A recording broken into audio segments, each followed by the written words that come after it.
guys! Tonight I'm going to show you how to make a simple and delicious mac and cheese from scratch, just in time for Thanksgiving.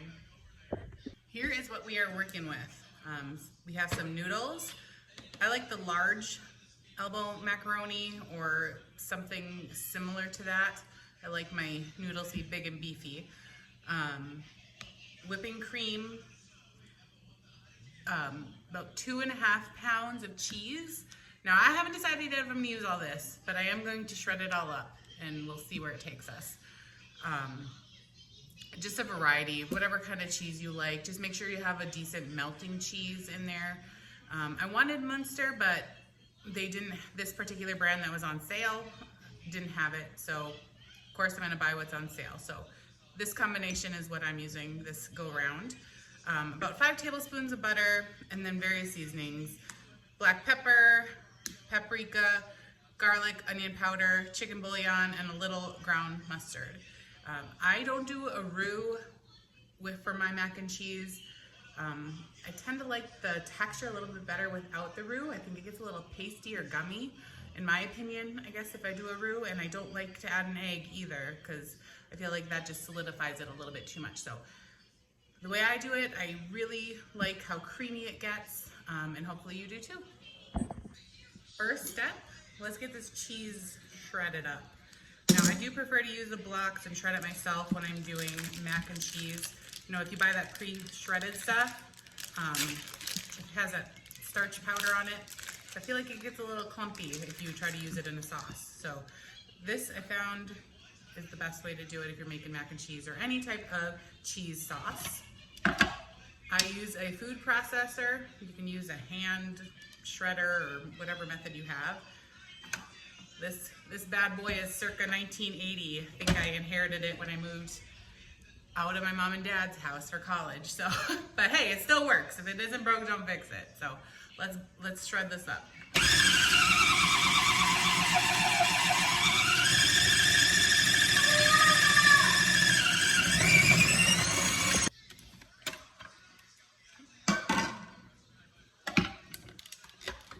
See, still works great. I'm going to continue shredding. I'm going to mix all the flavors together, so you don't need to keep it in separate bowls or anything. Join you back when I have it all shredded up. All right, got it all shredded up, looking good. I'm starting to think that more than likely we're going to be using all that cheese. So, hey, there's no judgment here. All right, let's drop our noodles and then get working on our sauce. This is also a good time to preheat your oven. If you plan on cooking it tonight, start preheating your oven, because while you could just eat it off the stovetop, it just makes it so much better to finish it off by baking it in the oven. So get that preheating if you plan on cooking it tonight. Now for pasta, you can or cannot salt your water. I choose not to. I don't really notice a difference besides, you know, I end up using more salt. So I don't. I just use plain water. Just make sure it's rolling really good before you dump it in. Give it a stir so they don't stick on the bottom, and make sure it quickly picks back up to another rapid boil. So that is going real good. So oops, here we go. All right, so let's get our sauce started. So I have this middle pan here on a medium high heat. We're gonna start by melting off this butter. Now, if you don't like chunks or anything in your mac and cheese, you can do, of course, chopped onion or chopped garlic, but I don't like chunks in it. I just want it to be smooth and creamy. So I do powdered seasonings. I put it in right now so that we can get a little warmed up and get that flavor rolling. Maybe half to 1 teaspoon each, I guess, depending on what you like. Probably about a half teaspoon or so of paprika too. Paprika doesn't have a lot of flavor, but it does add a lot of pretty color. So I always make sure I throw that in there. I do like a little pepper in my mac and cheese, but not a lot. I don't want it to look like it's speckled when it's all done, but I do want the flavor. And then ground mustard. Optional, of course. I do find that I actually can tell a difference in homemade mac and cheese if I put some ground mustard in there. It just adds that like little bit of tang in there. I don't know. I think it's actually really good. So,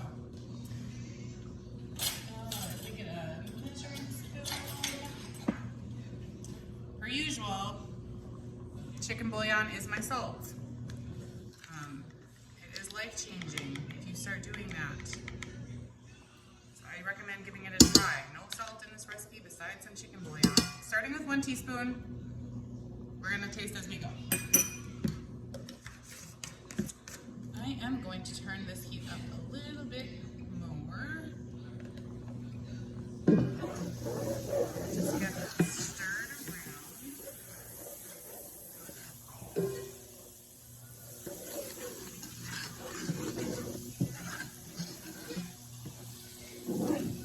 Right. Open up the cream.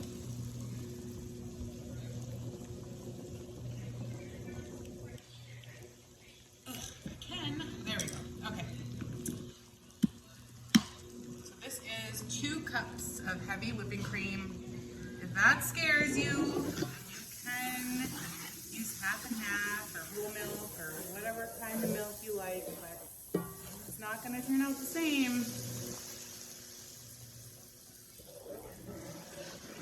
And again, you can indulge every once in a while. Nobody said this was going to be a low calorie recipe, so. As this cooks, it will start to thicken up a little bit. But the biggest thing that's going to be our thickener is the cheese. The cheese is going to thicken that. I like to add a little bit at a time just so it can continuously warm up and not just shock it cold. See, that's already got a really pretty color to it.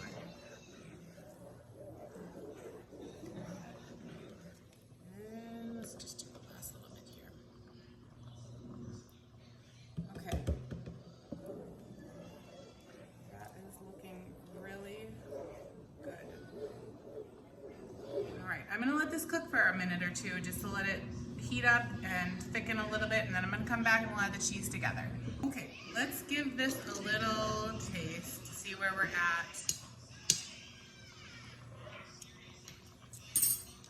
Oh, it's pretty close. I am gonna add probably just like another half teaspoon of chicken bouillon.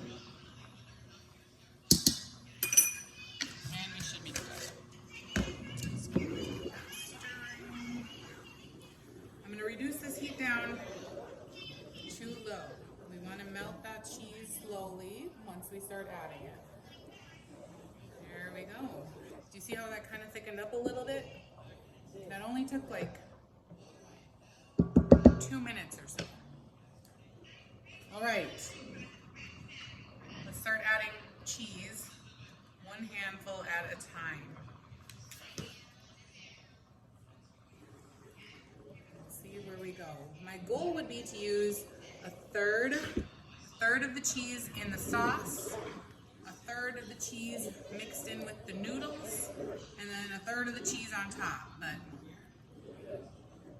like I said, we'll see how far this takes us here. That is looking beautiful. Okay, let's do another handful. That might be a really generous handful, let's say. That might be all we need. Let's see. Let's see how this looks.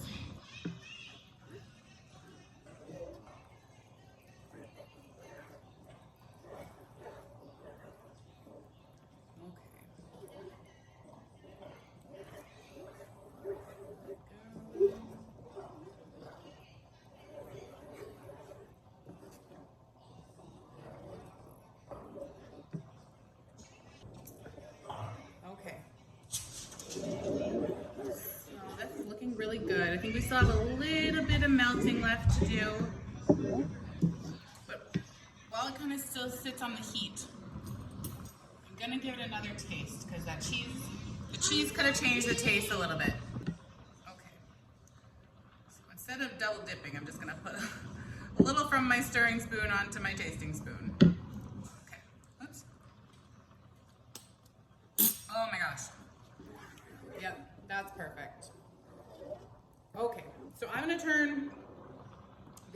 on this. My noodles should be done in a minute or so.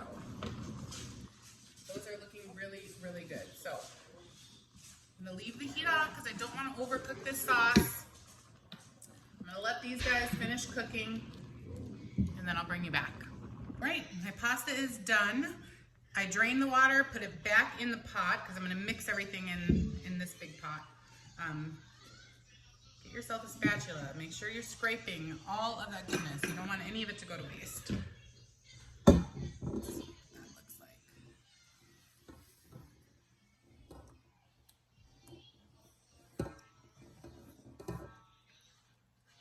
I am so excited.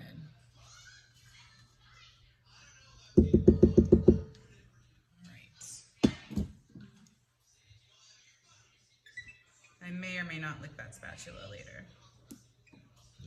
Okay, give this a good mix. I do just want to keep the pot on, actually that's probably a little too warm, on low while I'm mixing it. See how it's still a little juicy? Partially from there's a little, pasta water on the noodles itself, and then the sauce coming in there. It's gonna thicken up, don't worry. And we're gonna add more cheese. So do another good, generous handful in there. Mix that up. Okay, there we go. I'm gonna shut the heat off. And I'm gonna get a pan ready to transfer it. All right, I just got a pan out, sprayed it with some non-stick spray. We're gonna dump that in there.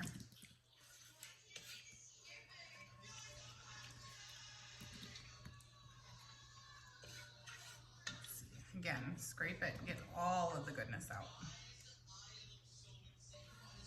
There we go.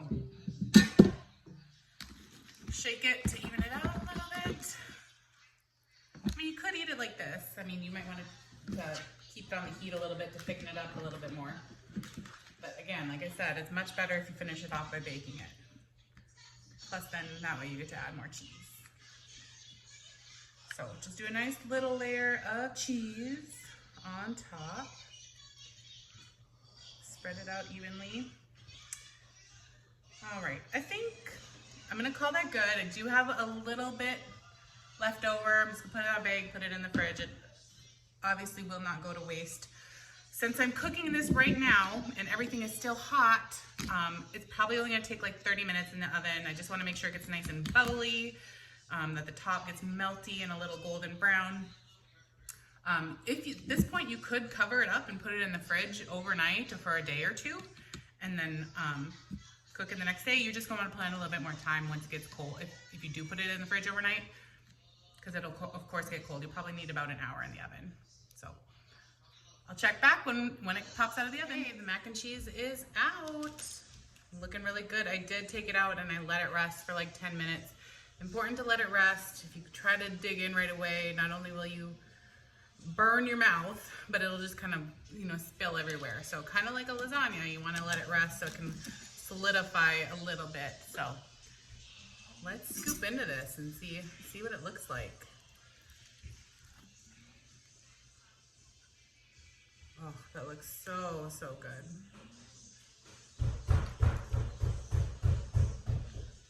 Beautiful.